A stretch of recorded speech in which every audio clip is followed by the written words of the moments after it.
በአፋን ኦሮሞ በአማርኛ በደንብ የሚያስተምሩ መምህራችን መጋቤ ሐዲስ መምህር ታርቢኖስ ቶሎሳ እሳቸው ያስተምሩናል። በቀጥታ ወደ መምህራችን አሜን ጀነ ያከሰገለቴ ፈኑ ፈረበለቴ ኬኛ ከኑፍ በኔ በከ ቁልቁሉማ ከነቲ ወሊት ከኑ ቀቤ ዋቅና ቦቲ ኬኛ መቃንሳ ከኑልፋቴ ከን ከበጀሜኑ ፋተው ወለታን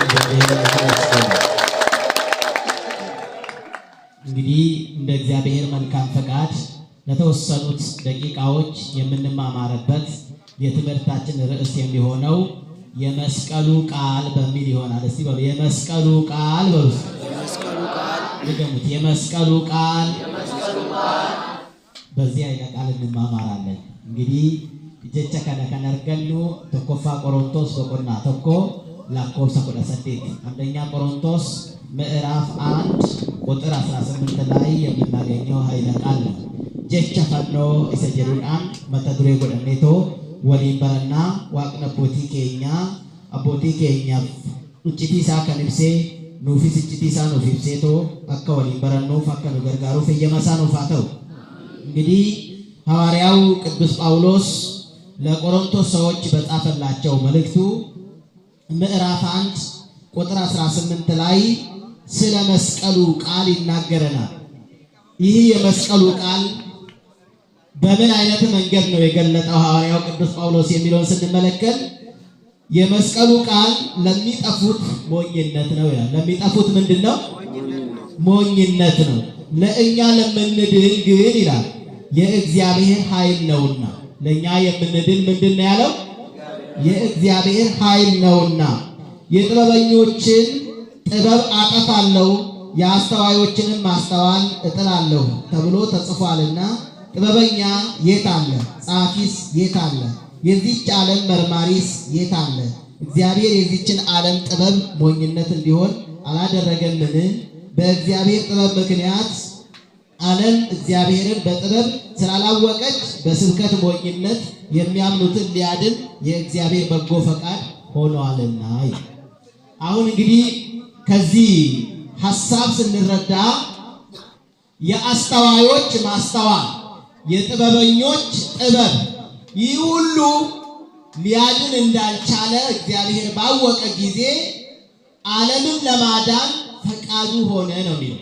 ስለዚህ ታዲያ ይህ የመስቀሉ ቃል የሚለው ምንድን ነው? የመስቀሉ ቃል ለኛ ኃይል የሆነው የመስቀሉ ቃል፣ ለሌሎች ደግሞ ሞኝነት የሆነው የመስቀሉ ቃል፣ እርሱ የመስቀሉ ቃል ምንድን ነው የሚለውን ትኩረት አድርገን እናያለን። ሐዋርያው ቅዱስ ያዕቆብ በመልእክቱ ምዕራፍ 1 ቁጥር 18 ላይ ስለ እዚህ ነገር ይነግረናል። ስለምንድን የፍጥረቱ በኩራት እንድንሆን በመስቀሉ ቃል አስቦ በቃሉ አስቦ ወለደን ይላል። እንግዲህ ስለዚህ የፍጥረታት በኩራት ለፍጥረቱ የበኩራት እንድንሆን በቃሉ አስቦ ወለደን ይላል። ይህ በቃል መወለድ ማለት ምን ማለት ነው የሚለውን ከማንስ ነው የሚወለደው? የመስቀሉስ ቃል ምንድን ነው የሚለውን እንመለከታለን። ሰው በሁለት መንገድ ዋና የመወለጃ መንገዶች በሁለት ተከፍሎ ይታያሉ። አባቶቻችን በምስጢራዊ አከፋፈል ደግሞ ሰው 3 ጊዜ ይወለዳል ይሉናል። ስንት ጊዜ? እናንተ ስንት ጊዜ ነው የተወለዳችሁ? 1 ጊዜ። እንግዲህ ሰው 3 ጊዜ ይወለዳል የሚለውን ሲተረጉሙልን የመጀመሪያው ሰው ከአባቱና ከእናቱ በሚታይ ስጋ በሚዳሰስ ስጋ ይወለዳል። ይሄ አንድ መወለድ ይባላል። ሁለተኛው ደግሞ ከማይጠፋው ዘር ከዚህኛው ዘር ደግሞ ይወለዳል። ከማይጠፋው ዘር እንዴት ነው የሚወለደው የሚለውን በዮሐንስ ወንጌል ምዕራፍ 3 ቁጥር 5 ጀምሮ ኒቆዲሞስ የተባለው የማታ ተማሪ ከጌታችን ከመድኃኒታችን ከኢየሱስ ክርስቶስ እግር ስር ተቀምጦ በሚማርበት ሰዓት ጌታችን መድኃኒታችን ኢየሱስ ክርስቶስ እንዲህ በማለት መክሮታል። ዘኢተወልደ ዳግመ ይክል ይባ ውስተ መንግሥተ እግዚአብሔር። ዳግመኛ ያልተወለደ ወደ እግዚአብሔር መንግሥት ሊገባ አይችልም ብሎ አስተምሮት ይክልሉ ሰብ እንዲረ ሊቀ በዊአ ወገቢአ ውስተ ከርሰ እሙ ወይትወለድ ዳግመ የሰው ልጅ ከተወለደ ደግሞም ካረጀ ካፈጀ በኋላ ወደ እናቱ ማህፀን ሊወለድ ተመልሶ ሊገባ ይችላልን? ሁለተኛስ ሊወለድ ይችላልን? በማለት ጥያቄ አቅርቧል። እሱ የሚያወራው ስለ ስጋዊ ልደት፣ ስለ ፍጥረታዊ ማንነት ነው። ክርስቶስ የሚነግረው ስለ መንፈሳዊ ልደት ነው። ከመንፈስ ቅዱስ ስለመወለድ ነው። ከውሃና ከመንፈስ ቅዱስ ስለመወለድ ነው። በነፍስ ስለመወለድ ነው። ታዲያ በምሳሌ ነግሮታል። እስመ ነፋስ ሀበ ፈቀደ ይነፍሕ ወቃሎ ትሰምዕ ወኢተአምር እምኀበ ይመጽእ ወኀበሂ ይሐውር። ነፋስ ከምዕራብ ወደ ምስራቅ ከምስራቅ ወደ ምዕራብ ይነፍሳል። ከየት እንደሚመጣ ወዴት እንደሚሄድ ምንስ እንደሚመስል አካሉስ እንዴት እንደሆነ አታውቅም ብሎ በዚህ ምሳሌ ነግሮታል። የዚህም መወለድ እንዴት እንደምትወለድ አታውቅም። ነገር ግን በካህኑ እጅ ስትጠመቅ የእግዚአብሔር ልጅ ትሆናለህ፣ ስትጠመቅ ከማይጠፋው ዘር ትወለዳለህ ማለት እንደሆነ ይህንን ሐሳብ ለኒቆዲሞስ ለዛ ለማታው ተማሪ ጌታችን መድኃኒታችን ኢየሱስ ክርስቶስ አስረድቶታል። ታዲያ ይህንኑ ቃል ደግሞ ሐዋርያው ቅዱስ ጴጥሮስ በመልእክቱ አንደኛ ጴጥሮስ ምዕራፍ 1 ቁጥር 23 ላይ ከማይጠፋው ዘር ስለመወለድ በትክክለኛው ገልጦታል። እናንተስ ከሚጠፋ ዘር ሳይሆን ከማይጠፋ ዘር ተወልዳችኋል። ስለዚህ ታዲያ ከማይጠፋ ያ የማይጠፋው ዘር ማን ነው ከተባለ እርሱ ክርስቶስ ነው ማለት ነው። ክብርና ምስጋና ለአምላካችን ይሁን።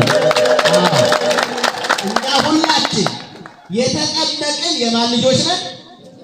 የማን ልጆች? የእግዚአብሔር ልጆች ነን። ሁላችንም ባሪያ የለ፣ ጨዋ የለ፣ ግሪካዊ የለ፣ ማንኛውም የተጠመቀ ሁሉ የማን ልጅ ነው? የማን ልጅ?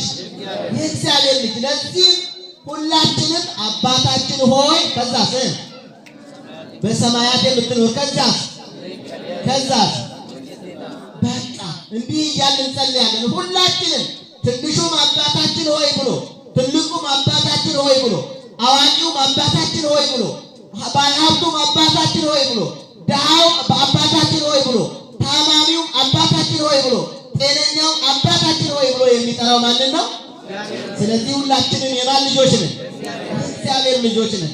ማልጀቹዳ ጎፍታን ኬኛ ፈይሳን ኬኛ ኢየሱስ ክርስቶስ ወንጌላ ዮሐንስ ቦቆና ሰዲ ኢረtti akkuma barsiise namni afuura qulqulluu fi bishaan irraa yoo dhalanne fayyuu akka hin dandeenye, mootummaa waaqayyo dhaaluu akka hin dandeenye gaafa barsiisu namni akkamittiin karaa haadha isaatti deebi'ee akkamittiin dhalachuu danda'a jedhee gaaffii gaafatu barataan sun maal jedhee deebiseeti dhalanni gaafa sana dhalatu yookaan immoo bishaaniif hafuura qulqulluu irraa dhalatu akkuma qilleensi mul'anne akkasitti iccitaawii kan ta'e akkaataa saniin dhalata malee akkaataa amma abbaa fi haadha isaarraa dhalate sanaan foon mul'atu sanaan qaama mul'atu sanaan hin dhalatu jedheetoo dubbatee jira. Tokkoffaa Phexros boqonnaa 1:23 irra immoo isin sanyii hin banne irraa dhalattanii jirtu jedhe. Sanyiin hin banne sun immoo Kiristoosidha. Kanaafuu nuti hundi keenyayyuu dhabaas ta'ee qabaa, akkasumallee kan barates ta'ee kan hin baranne, daa'imas ta'ee guddaa, gurraachas ta'ee diimaa, biyya sanattis kan dhalate biyya kanattis kan dhalate ta'ee namni kamiyyuu waaqa isaatiin gooftaa isaatiin yaa abbaa keenya oo samiirra kan jiraattu maqaan kee yaa ulfaatu jedhee abbaa koo jedhee waaqayyoon waamaa jechuudha. እግዚአብሔርን አባታችን ብለን እንድንጠራው የፈቀደልን ስሙ ለዘላለም የተመሰገነ ይሁን። ዛሬ እግዚአብሔር ለእኛ አባታችን ነው ማለት።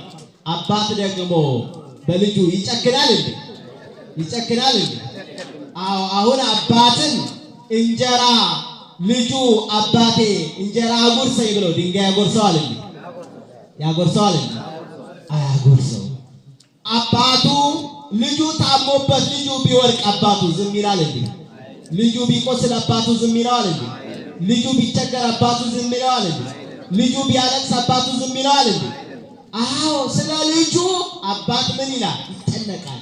ስለዚህ ታዲያ ምድራዊ አባታችን ስለምንለብሰው ከተጨነቀልን፣ ስለምንበላው ከተጨነቀልን፣ ስለመታመማችን ከተጨነቀልን፣ ስናለቅስ ካለቀሰ፣ ስናዝን ካዘነ ሰማያዊ አባታችንማ ከዚህ በላይ አያዝንልንም እንዴ? ያዝናል አይደለ? ስለዚህ ከሰማዩ ከምድራዊ አባት በላይ አሁን የተጠለልነው ወደ ሰማያዊ አባታችን እቅፍ ነው ማለት ነው። ወደ ሰማያዊ አባታችን እቅፍ ነው ማለት ነው። ስለዚህ ዛሬ ሁላችንም የእግዚአብሔር ልጆች ስለሆን በእቅፍ ውስጥ ነው ያለነው። ምናልባት ብዙ ጊዜ አባት ልጁን ይቀጣል አይቀጣም? ይቀጣል አይቀጣም? ሊጎዳ ነው ሊጠቅም ነው የሚቀጣው? ለምን አልተማርሽም ብሎ ሊቀጣ ይችላል አይችልም? ይችላል። ለምን አልተማርሽም ብሎ ብትማር ግን ቢማር የሚጠቀመው ተማሪው ነው ወይስ አባቱ? ልጁ ራሱ ነው የሚጠቀመው። ለምን አልተማርክም፣ ለምን አላጠናህም፣ ለምን አጠፋ ብሎ አባት ልጁን ይቀጣዋል። እኛም ዛሬ ብንታመም ብንቸገር እግዚአብሔር ዲቃሎች ስላልሆን ልጆቹ ስለሆንን ስለዚህ እኛ እንድንመለስ ንስሐ እንድንገባ የበለጠ ወደ እሱ እንድንቀርብ የበለጠ ወደ ፍቅሩ እንድንሳብ እንጂ ስለሚጠላን አይደለም። የሚወደን አምላክ ስሙ የተመሰገነ ይሁን። በእቅፎቹ የሰበሰበን አምላክ ስሙ የተመሰገነ ይሁን። ስለዚህ ታዲያ የመስቀሉ ቃል ለሚጠፉት ሞኝነት ነው። ይህ የመስቀሉ ቃል ምንድን ነው ካልን ጌታችን መድኃኒታችን ኢየሱስ ክርስቶስ በመስቀል ላይ የተናገራቸው ብዙ ቃላት አሉ። አባቶቻችን ግን 7 ቃላትን ተናገረ በማለት ይነግሩናል። ከእነዚህ ከ7ቱ ቃላት መካከል የተወሰኑትን እናያለን። የመጀመሪያው የእግዚአብሔር ቃል ተብሎ ከተነገረው መካከል ወይቤ ተፈጸመ ሁሉ ተፈጸመ። ሁሉ በሉሲ ተፈጸመ ሁሉ ጥሙራሜ። ይህ የመስቀሉ ቃል ነው። ጌታችን መድኃኒታችን ኢየሱስ ክርስቶስ በመስቀል ላይ በተሰቀለ ጊዜ የተናገረው ቃል ነው። ያ የተፈጸመው ነገር ምንድን ነው? እኒ ጥሙራሜ ሱኒ ማሊ ቀዮቴኔ ቶላሌ በረኩመ ሸኒፊ ጭበሸን ጉቱ namni cubbuudhaan qabame hidhaa seexanaa jala oolee foonii isaatiin gara boollaatti lubbuu isaatiin gara si'olitti darbatamee dararfamee cunqurfamee hidhaa jala ture. Garuu gooftaan keenya fayyisaan keenya Iyyasuus Kiristoos ari'atamuu keenya sana ari'atamee du'uu keenya sana du'ee boolla keessa seenuu keenya sana boolla keessa seenee inni ofii isaatii fannoo irratti fannifamee ofii isaatii cunqursaa fi darara Yihuudotaa sana fudhatee cubbuu keenyarraa nu haqee cubbuu keenya nuuf xumureera waan ta'eef xumurameera jedhamee illee Waaqayyoon galateeffadha. ስለዚህ የትኛው ነው ካልን አዳም ዕፀ በለስን በመብላቱ ምክንያት በስጋው ወደ መቃብር በነፍሱ ወደ ሲኦል በመወርወር ደግሞ በኃጢአት እስራት ስር በዲያብሎስ ግዛት ስር በነበረበት ጊዜ አዳም ሊሞት የሚገባውን ሞት ክርስቶስ ሞቶ አዳም ሊቀበል የሚገባውን መከራ ክርስቶስ በመስቀል ላይ ተቀብሎ አዳም ሊዋረድ የሚገባውን ክርስቶስ ተዋርዶ አዳም ወደ መቃብር መውረድ የሚገባውን ክርስቶስ ወደ መቃብር ወርዶ በመስቀል ላይ በአዳም በኩል በዘር ሲተላለፍ የነበረውን የኃጢአት ማሰሪያ ቆረጠና ተፈጸመ አለ። ክብርና ምስጋና ለአምላካችን። አንዱ ይሄ ነው። ሌላኛው በመስቀል ላይ ከተናገራቸው መካከል በደግሞ ዮሐንስ ወንጌል ምዕራፍ 19 ስትመለከቱ እነኋት እናት ሲበሉ እነኋት እናት ይሄ በመስቀሉ ቃል የተነገረ ነው። አሁን ይሄ ለሚጠፉ ሰዎች ሞኝነት ነው። እነኋት እናት የተባለችው ድንግል ማርያም ናት። የተነገረው ደግሞ ለዮሐንስ ነው። ለጊዜው ለዮሐንስ ብትሰጥ ፍጻሜው ግን ለሁላችንም ስጦታችን ናት። አመስግኗት ድንግል ማርያም እንደሆነ። አዎ ስጦታችን ናት። ስለዚህ ሰው ቢቸግር አሁን እንግዲህ ዘመድ እጅግ የሚራራላችሁ ዘመድ ቢኖር እጅግ የምታስብላችሁ እናት ብትኖራችሁ እጅግ የሚያስብላችሁ አባት ቢኖራችሁ ራበን ብትሉት እንጀራ ያበላችኋል አበላችሁ ያበላል አይደል? በረደን ብትሉት ልብስ ያለብሳል አይደል? አዎ ቆርሶ ያጎርሳል፣ ቀዶ ደግሞ ምን ያደርጋል? ያለብሳል። ግን ስጋውን ቆርሶ መስጠት ይችላል? ይችላል? ነፍሱን ግን አውጥቶ መስጠት ይችላል? ጌታችን መድኃኒታችን ደግሞ በመስቀል ላይ ሌላ የሚሰጠን ነገር የለምና ልብስ እንዳንል እርሱ ራሱ ልብሱን ገፈውታል። ምግብ እንዳንል የሚጠጣው አጥቶ ሆጣጤ በመስቀል ላይ ያጠጥተውታል። የመጨረሻው ስጦታው እናቱ ናትና እናቱ ድንግል ማርያምን ለኛ አስራት አድርጎ ሰጠ። ክብርና ምስጋና ለአምላካችን ይሁን። በመጨረሻ ደግሞ ከእናቱ በላይ የሚሰጠው ነገር ቢያጣ ደግሞ ስጋውን ቆርሶ እንኩ ብሉ ደሙን አፍሶ እንኩ ጠጡ ብሎ ለእኛ የሰጠ አምላካችን እርሱ ነውና ክብርና ምስጋና ለአምላካችን። አዎ ፈኖ ጀለቲ ፈኖ ረቲ ሳንዱበተ መንኬሳ እሼን ሀለኬቲ ፍረዱ ካንጀሉዳ ወንጌላ ዮሐንስ ቦቆና ኩለ ሰገል ጋፈ ዱብስ ከናፍ ነምኒ ወኑ ጃለቴ ወንቶተ ባየኑ ፍላችሁ ደንዳ ጋፈ ቤሎብነ ኛተኑ ፍላችሁ ደንዳ ጋፈ ኑቲ ኡፈተነ ኡፈተኑ ፍላችሁ ደንዳ ገሩ ሀሞ ፖሊሳ ሙሬኑ ፍላችሁ ደንደው ልቡሳ ደበርሴኑ ፍላችሁ ደንደው ክርስቶስን ገሩ አባረ ጫላ አባዋን ኑፍቴ ሀቀረ ጫላ ሀቀቴ ዋኑ ጃለቴ ኢጆሌ ሳቲፍ ሀቀሳ ደበርሴኑ ፍላቴ ሀቀሳ ጫላ ሞ ፎንሳ ሙሬ ኢገሳ ደንገላሴ ፎንሳ ሙሬ ተኩኖ ኛዳ ኢገሳ ደንገላሴ ተኩኖ ዱጋ ጀኤ ከኖ ፍላቴ ፈኖ ረቲ ኢሳ ቆፈ ዳዋንቴ መቃሳቲፍ ገለኒ ሃተው ከናፉ የመስቀሉ ቃል የሚባለው አንዱ ይሄ ነው።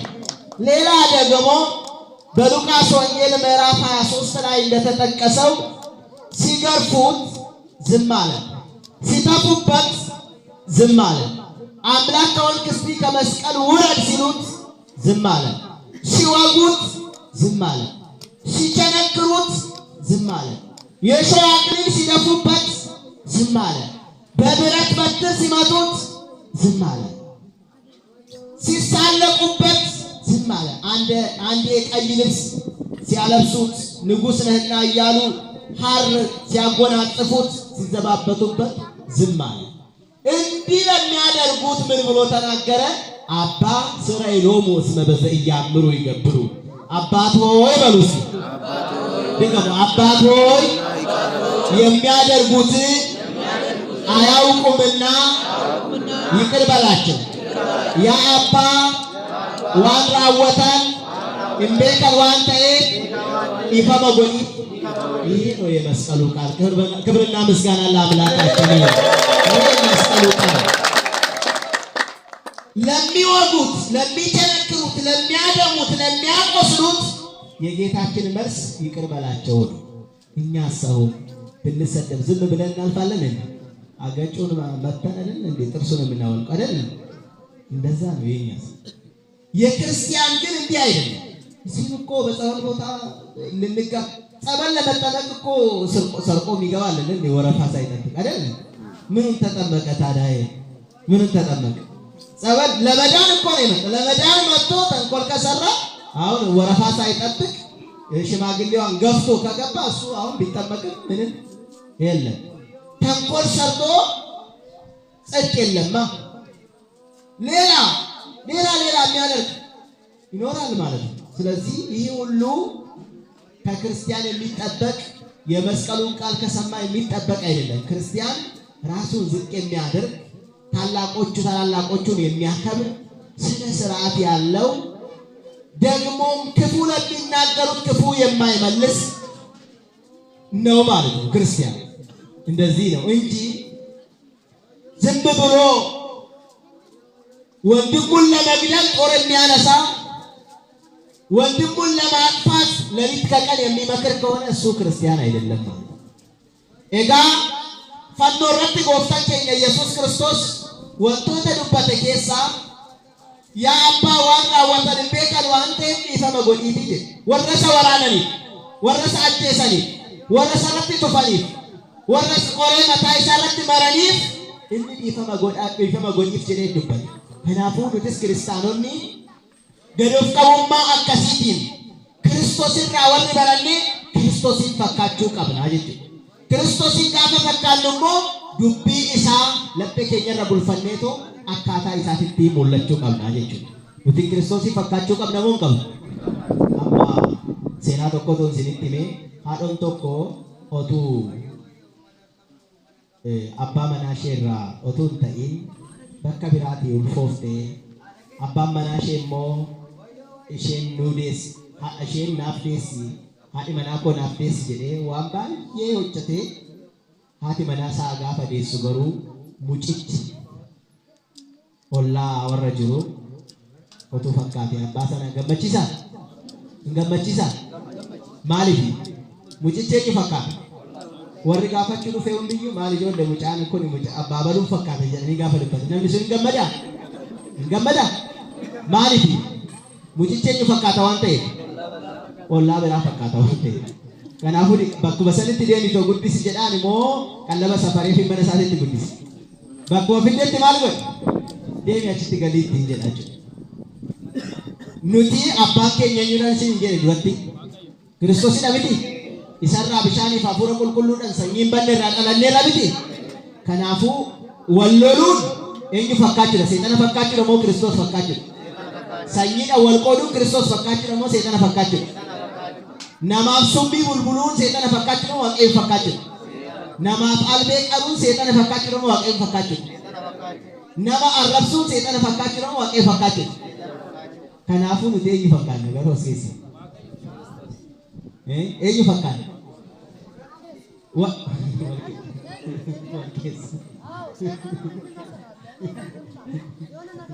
ስለዚህ አሁን እኛ ማንን ነው የመሰል አባታችን እርሱን ከመሰለን ለሚያጠፉ ሰዎችም ይቅር በላቸው ብለን የምናልፍ እንጂ የምንናገር አንሆንም።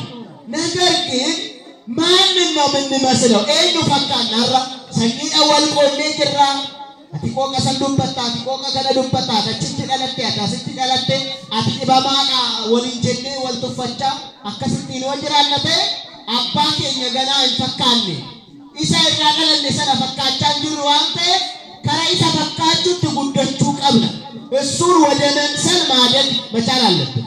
ቅዱስ ጳውሎስ እኮ የሚነግረን ይሄንን ነው።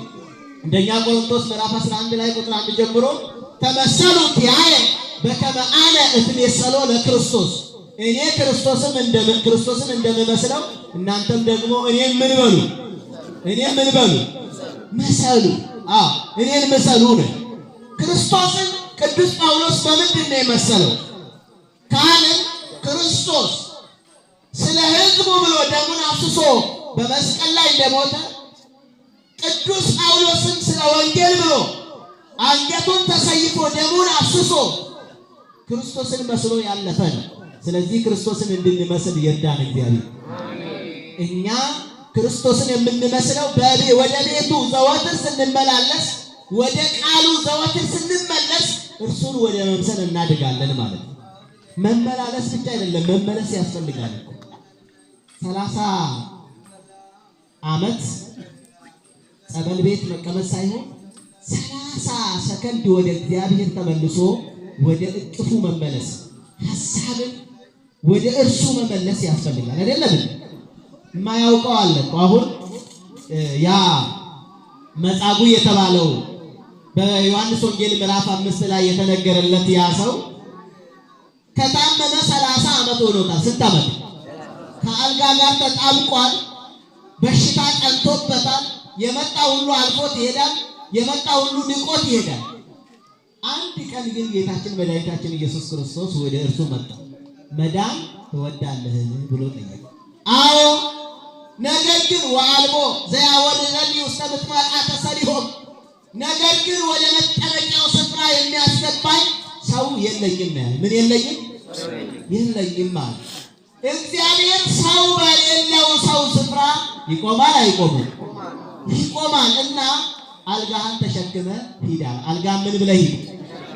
ወዲያውኑ አልጋውን ተሸክሞ እየበረረ ሄደ።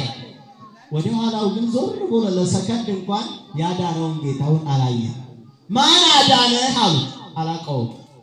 እኛ ሰላምን እንደዚህ ብዙዎች እኮ በሰንሰለት ታስረው መጥተው ድነው ከዳኑ በኋላ ቤተክርስቲያንን የማያስታውሱ አሉ። ብዙዎች ትዳር አጥተው ቤተክርስቲያን መጥተው ትዳር ካገኙ በኋላ ቤተክርስቲያንን የማያስታውሱ አሉ። ብዙዎች እኮ በሰንበት ትምህርት ቤት ውስጥ አድገው ስልጣን ሲያገኙ ቤተክርስቲያንን የረሱ ሰዎች አሉ። ብዙዎች እኮ ምንም ሳይኖራቸው ቤተክርስቲያን መጥተው ሀብት ሲያገኙ ቤተክርስቲያንን የረሱ ሰዎች አሉ። አዎ፣ ትልቅ ስልጣን ሲገኝ ዝቅ ብሎ ቤተክርስቲያን መሳለም ያፈሩ ሰዎች አሉ። አዎ፣ ያደጉበትን ቤተክርስቲያን መጥቶ ለመሳለም ለደህንነታችን እንሰጋለን። እና ትናንት ማን ነው ሲጠብቅ የነበረው? ምን ነው ታዲያ እግዚአብሔር ተሻረ እንዴት አለ ዛሬ? ትናንት ሲጠብቅ የነበረ አምላክ እንደሚጠብቅ የረሱ አሉ ማለት ነው። እንደዚያ እንዳንሆን እግዚአብሔር ይጠብቀን። አላውቀውም ያለ እንዴት ሰው 30 ዓመት የተጨነቀበትን በሽታ የፈታውን አምላክ ይረሳል?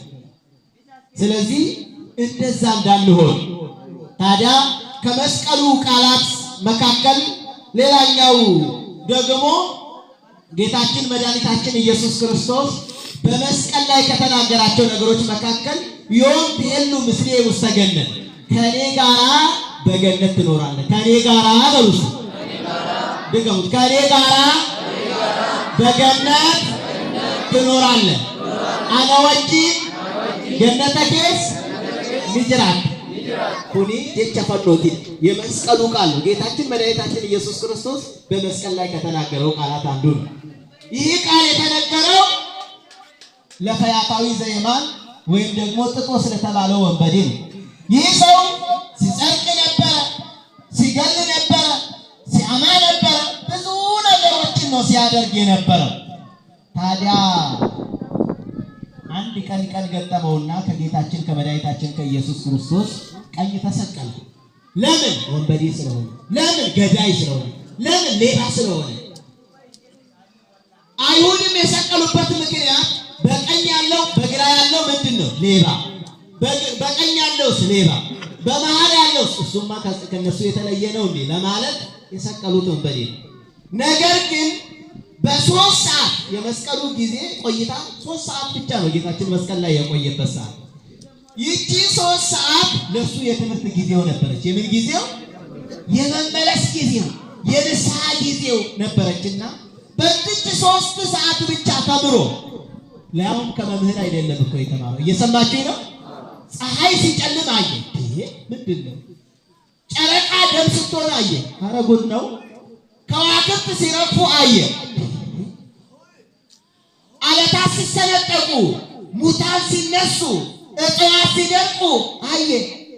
የመቅደሱ መጋረጃ ሲቀደድ፣ መባርቅቱ ከሰማይ ሲነጉዱ አየ። ይህማ የአማልክት አምላክ የፍጥረታት ጌታ እግዚአብሔር ነው ብሎ በልቡ አሰበ። ምን አለ? አቤቱ በመንግስት በመጣ ጊዜ አስበኛል። እስቲ በሉ አቤቱ በሉ። አቤቱ በመንግስት በመጣ ጊዜ አስበኝ። ያዋቀዮ ሞቱማ ኬቲ የሮዱፍቴ ነያደን አከነ ጀኔከ እንዲህ ብሎ ለመነ። እግዚአብሔር የነገሩትን የማይረሳ እግዚአብሔር የለመኑትን የማይነሳ አምላክ ነው። ይነሳል እንዴ? አሁን ስትገል፣ ስትሰርቅ፣ ስታማ ይህን ሁሉ ስታጠፋ ኖረ እንዴት እምርሃለሁ አላለም። ዛሬ ከኔ ጋራ በገነት ምን ትላለህ? አያችሁ የእግዚአብሔር ይሄ ሰው እኮ አልዓዛር እኮ ከሙታን ሲነሳ እሱ እኮ አልነበረ። ውሃው ወደ ወይን ሲለወጥ እርሱ አልነበረ። አዎ ያቺ ጎባጣ ስትቀና እሱ አልነበረ። ደም ሲፈሳት የነበረችው ደሟ ቀጥ ሲልላት አልነበረ። እርሱ እንጀራው ሲበረክት ከእንጀራ አልተሳተፈም። እርሱ የባህሩን እየተለማመደ ሲሄድ አላየም። ሳያይ ግን በእምነት በመንግስት አስበኛል። ተመልከቱ 3 ቀን በመስቀል ላይ የዋለው ጥጦስ ጌታን ሲለምን 30 ዓመት ከጌታ ጋር 33 ዓመት ሙሉ ከጌታ ጋር የኖረው ይሁዳ ጌታን አላወቀው። አያችሁ 33 ዓመት ከመመላለስ ስንት ቀን መመለስ? 3 ቀን ምን ማለት መመለስ ያስፈልጋል። አሁን የይሁዳ በእግር ብቻ ነበር የተመላለሰው። ስለዚህ ይሁዳ የሲኦል ማሟሻ ሲሆን 3 ቀን 3 ሰዓት ተምሮ የተመለሰው ጥጦስ ግን ወደ ገነት ገባ። ሲገባ እኮ መላእክቱ ደነገጡ። መኑ አንተ አብርሃምኑ አንተ አብርሃም ነህ? አዎ እንግዳ የተቀበለው ደግሞም ትሁት የሆነው ከሀገሩ ተለይቶ የወጣው ልጁን ለመስዋዕትነት ያቀረበ ታዛዡ አብርሃም ነህ ወይ ብሎ ጠየቁት። በፍጹም አይደለም። እናሳ ባህር የከፈለው መና ያወረደው እስራኤልን በብርሃን የመራ ውሃ ቀጥንጫ ያፈለቀ ጠላት ግብፃውያንን በባህር የደባለቀ ሙሴ ነህ እንዴ አሉት። በፍጹም አይደለም። እናሳ ሰማይ የለጎመ ምድርን ያወገዘ ታላቁ ኤልያስ ነህ አሉት። በፍጹም አይደለም። እንኪያሳ በጽድቅ የሞተ አቤልሳ አስረቀ ጽድቀ ነፍሱ ተብሎ የተነገረለት አቤል ነህ? በፍጹም አይደለም ማለት እና አንተ ማነህ ሲሉ እጄን በደም ታጥቤ የምኖር ወንበዴ ነኝ። ወደዚህ ቅዱስ ስፍራ ታልፍ ዘንድ ማን ፈቀደልህ አለ። እዛን ጊዜ የጌታችንን ደም አነሳና ሲያሳያቸው መላእክቱ ደነገጡ። እርሱም ከአዳምና ከሔዋን ቀድሞ ገነት መንግሥተ ሰማያት ገባ። ክብርና ምስጋና ለአምላካችን። እንዲህ ነው አምላካችን።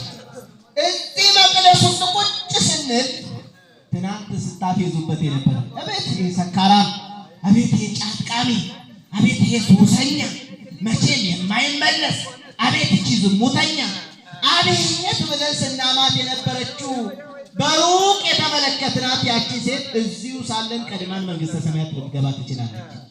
አያችሁ እግዚአብሔር እንደ ሰው አይደለምና ኃጢአተኛን ሳይሆን ኃጢአትን የሚጠላ እንጂ ኃጢአተኛን የሚጠላ አምላክ አይደለምና ይቅርታውን ፈጥኖ ያደርጋል። በምህረቱ በመጣ ጊዜ ያስበን። አሜን በሉ። በምህረቱ በመጣ ጊዜ ያስበን። አሁን እየሰረቅን እያማን እየቀማን እንዳያገኘን እግዚአብሔር ለጥጦስ የሰጠውን እድል ለእኛም እግዚአብሔር ይስጠን። ታዲያ ከመስቀሉ ቃላት መካከል አንዱ ደግሞ ይሄ ነው ማለት ነው። ሌላኛው የመስቀል ቃል ተብሎ ከሚነገሩት ጌታችን መድኃኒታችን ኢየሱስ ክርስቶስ በቃል ከተናገራቸው ደግሞ በተግባር የተናገራቸው ሌሎች ደግሞ አሉ ማለት ነው። በተግባር የተናገራቸው ምንድን ነው ካልን እያንዳንዱ ከችንካሩ ጀምሮ መስቀሉን ከመሸከም ጀምሮ የ13ቱ ምዕራፍ መከራ እርሱ የጌታችን የኢየሱስ ክርስቶስ ንግግር። ስለዚህ ሰው ስንት ጊዜ ይወለዳል አልኳችሁ? የመጀመሪያው ከእናት ከአባት፣ የሁለተኛው ከውሃና ከመንፈስ ቅዱስ፣ ሶስተኛው ደግሞ ከመቃብር አዲስ ስጋን ይዞ ይወለዳል። ታዲያ ሰው በምድር ላይ ጌታችን ኢየሱስ ክርስቶስ ከሰራው ነገሮች 2 አይነት መስቀል አለ። ስንት አይነት መስቀል?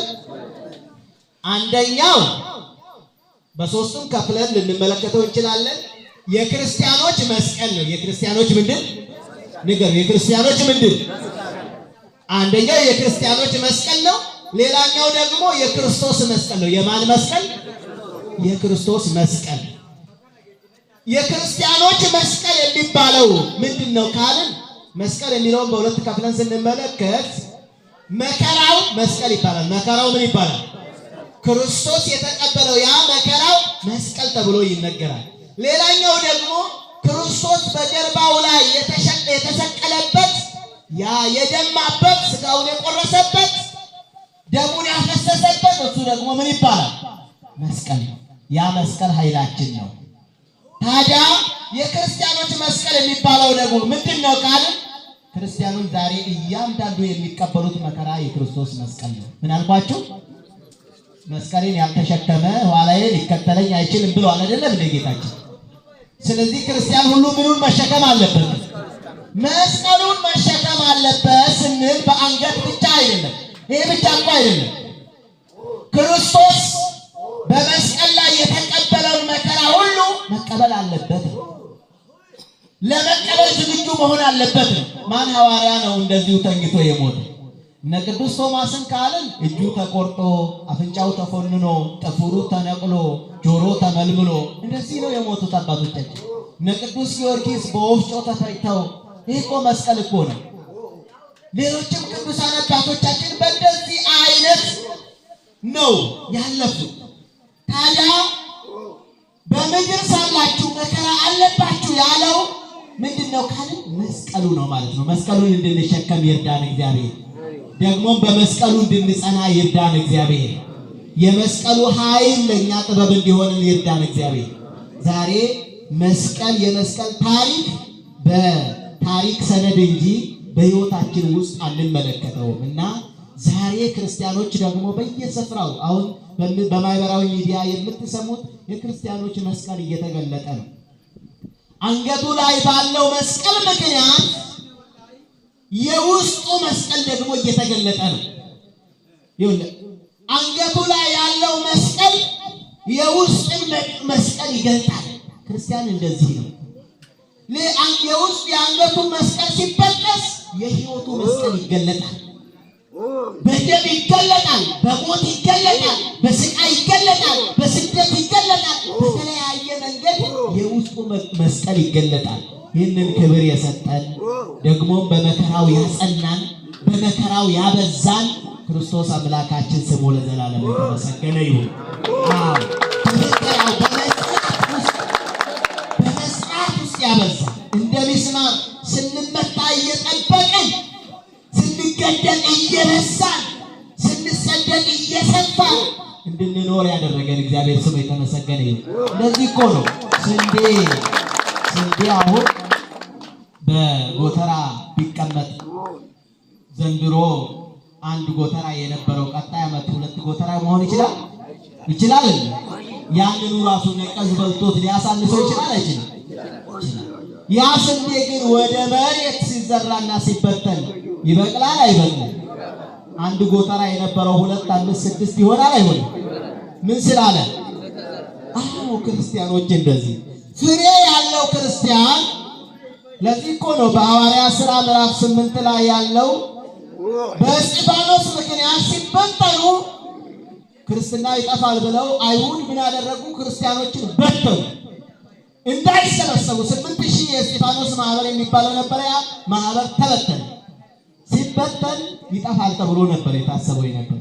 ነገር ግን ሲበተን እንደገና በዛ። ለምን? ስንዴ መጀመሪያ በጎተራ ሲቀመጥ ይበዛል ያንሳል? ይበዛል ያንሳል? ያንሳል እንጂ አይበዛም። ሲበተን ሲዘራስ ምን ያደርጋል? ስለዚህ ፍሬያማ ክርስቲያኖች ስለነበሩ ሲበተኑ በዙ። እኛም ስንበተን ምን እንላለን? ታዲያ ፍሬያማ ስንሆን እንዴ አሁን የተቀቀለ ስንዴ ብትበትኑት ይበቅላል እንዴ? የነቀዘ ስንዴ ብትበትኑት ይበቅላል እንዴ? የተቆላ ስንዴ ብትበትኑት ይበቅላል እንዴ? አይበቅልም። ኪሳራ ነው። እዛው ወይ ቆሎ ሆኖ ቢበላ ይቻላል። እንደዚሁ ነው። ክርስትናችን የነቀዘ ከሆነ፣ ክርስትናችን ፍቅር የሌለው ከሆነ፣ ክርስትናችን ሰላም የሌለው ከሆነ፣ ክርስትናችን መከባበር የሌለው ከሆነ፣ ክርስትናችን ጽኑ እምነት የሌለው ከሆነ ብንበተን እንጠፋለን እንጂ አንበዛም። ክብርና ምስጋና ለአምላካችን ይሁን። ይቆየናል።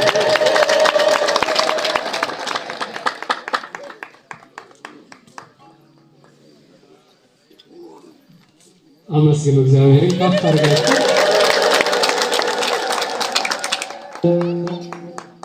በመምህራችን ላይ አድሮ ያስተማረንና የመከረን የገሰጸን ያለ መምህር ያልተወን ሕይወት የሆነውን ቃሉን የነገረን ይልቁንም ስለ መስቀሉ ያስተማረን አምላካችን እግዚአብሔር ስሙ የከበረና የተመሰገነ ይሁንልን። እግዚአብሔር ይመስገን። በዚህ በአንደኛ ቆሮንቶስ ምዕራፍ